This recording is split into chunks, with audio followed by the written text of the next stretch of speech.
കേരളത്തിലെ കണ്ണൂർ ജില്ലയുടെ ഹൃദയഭാഗത്ത് വനങ്ങൾക്കിടെ സ്ഥിതി ചെയ്യുന്ന ക്ഷേത്രമാണ് ശ്രീ കൊട്ടിയൂർ മഹാശിവക്ഷേത്രം. ദക്ഷിണകാശി എന്നറിയപ്പെടുന്ന ശ്രീ കൊട്ടിയൂർ മഹാശിവക്ഷേത്രം പ്രകൃതിയും മനുഷ്യനും ദൈവവും ഒന്നാകുന്ന ഒരു സ്ഥലം. ക്ഷേത്രത്തിന്റെ ഐതിഹ്യം ദക്ഷയാഗവുമായി ബന്ധപ്പെട്ടിരിക്കുന്നു. കേരളത്തിലെ ശബരിമല കഴിഞ്ഞാൽ ഏറ്റവും കൂടുതൽ ഭക്തർ എത്തുന്ന ഒരു ക്ഷേത്രം കൂടിയാണ് കൊട്ടിയൂർ മഹാശിവക്ഷേത്രം.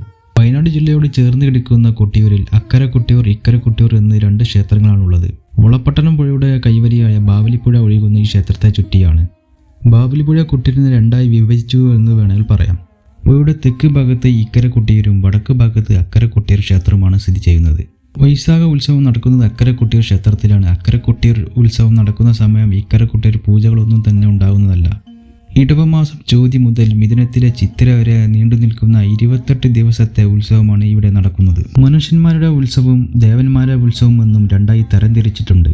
ഭണ്ഡാരം എഴുന്നള്ളത്ത് നാൾ മുതൽ ഉത്രാടം നാൾ വരെ ദേവന്മാരുടെ ഉത്സവവും, തിരുവോണം മുതൽ ആയില്യം മനുഷ്യന്മാരുടെ ഉത്സവവും, മകം മുതൽ ഭൂതഗണങ്ങളുടെ ഉത്സവം എന്നാണ് വിശ്വാസം.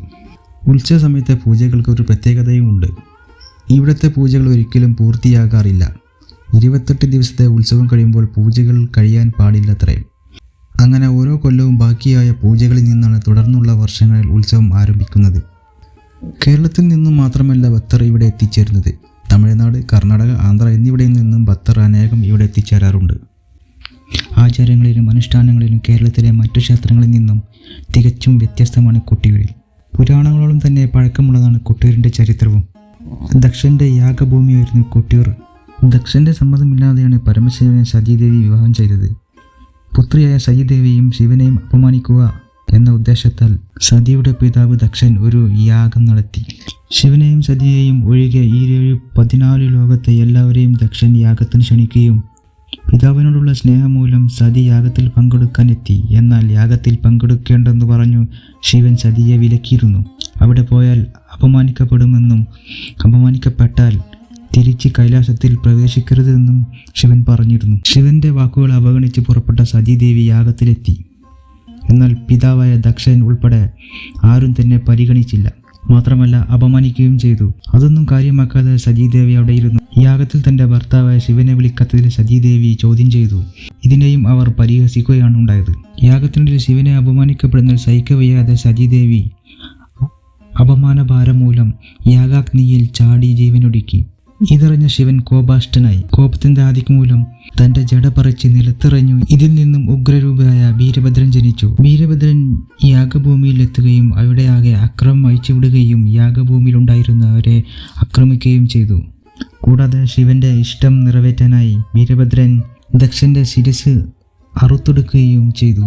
പിന്നീട് ശിവൻ താണ്ഡനൃത്തമാടിയ സമയത്ത് ദക്ഷന്റെ തല ചിന്നിച്ചിതറുകയും ചെയ്തു.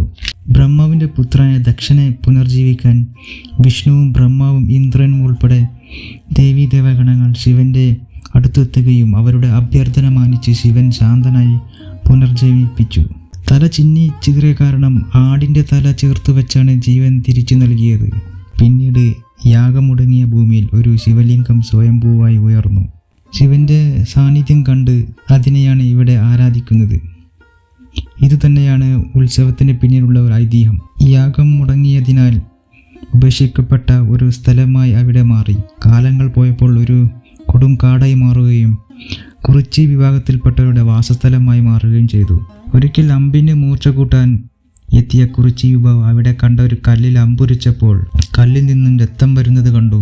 ഇത് ശിവസാന്നിധ്യം ആണെന്ന് മനസ്സിലാക്കി അവിടെയുള്ള പടിഞ്ഞാറൻ നമ്പൂതിരി കുവയിലിൽ കലശമാടി പിന്നീട് വൈശാഖ ഉത്സവം ആരംഭിച്ചതും. ഈ വൈശാഖ ഉത്സവ വേളയിൽ പല ഷോപ്പുകളിലും നമുക്ക് ഓടപ്പൂവിന്റെ മനോഹരമായ കാഴ്ചകൾ നമുക്ക് കാണാൻ കഴിയും.